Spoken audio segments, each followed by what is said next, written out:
When we started preaching in Lokoja, we were using gas lamp to preach crusade. How many of you remember gas lamp? The one you pump. You won't know it here.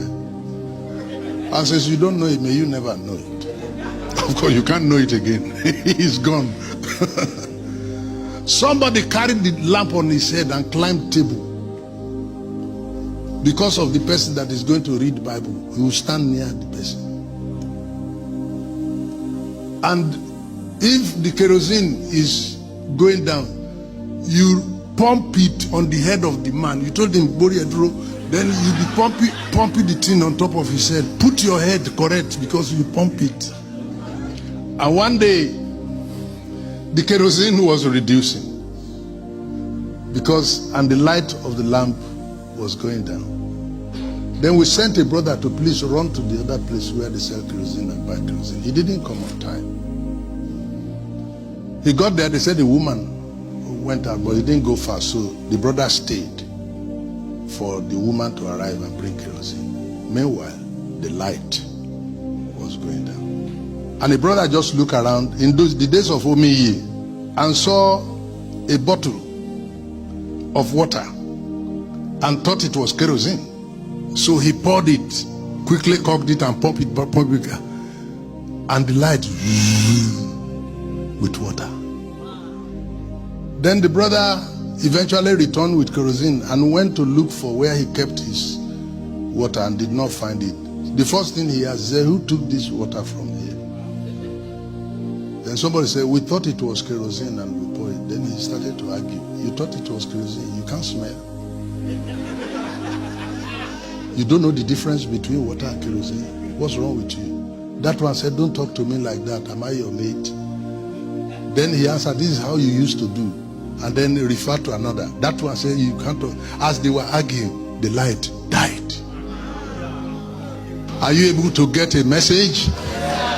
As they argued, the light died. In our presence. And when they put water in it, the light was shining. I think Moses Aronsiola was in that meeting. If you see him, you can ask him. Moses Aronsiola, he used to interpret for J.K. Solomon. I worked with Obadari before he died, the last 7 years of his life. He called me one day and said, I have 27 court cases. And this morning I took my phone to look at different court cases.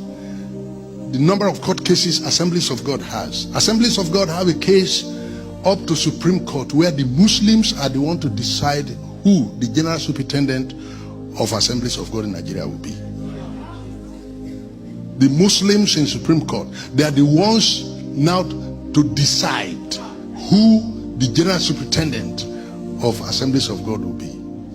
This is not to our credit. Men and brethren, you go. I was the convention speaker in the African Church in Abeokuta, and the prelate has a court case against the council. He had served his tenure and they wanted him out. He said no, that they need to adjust the constitution to enable him continue. And it became a court case. And while they are arguing and pointing fingers at themselves, the church is dying. I am telling you that while we are arguing, the light is what? Is dying. Recently I passed through Nineveh, and you will not believe that it's the same Nineveh that everybody became a Christian, became godly and repented when Jonah came to town. Right now, right at the airport, you'll be hearing the blaring sound of people calling for Islamic prayer. You go to Nineveh today, there's no church. While we are arguing, the light went out. You are supposed to know that the president of North America, Libya, they were Christians. Mauritania, Morocco, they were all Christians. The whole country were 100% Christians. Turkey, Constantinople, they were all Christians, 100%.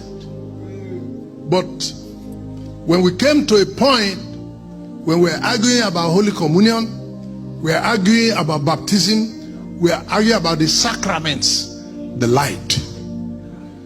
Meanwhile, the darkness we met on ground is still there, and they are multiplying their own intensity. But our own light, even if it were a candlelight, if only we were able to even sustain that, light is light.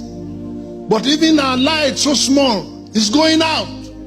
And what we have now is relics of Christianity and the history of its practice. And that's what we are announcing and priding ourselves in. Recently, the former Vice Chancellor had been awarded the license to start Ifa University in Nigeria. Abi? Some of you know it. Yeah.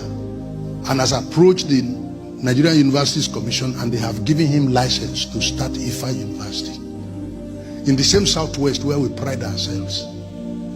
Very soon he will start the university in Southwest. Yoruba children will be his first graduates.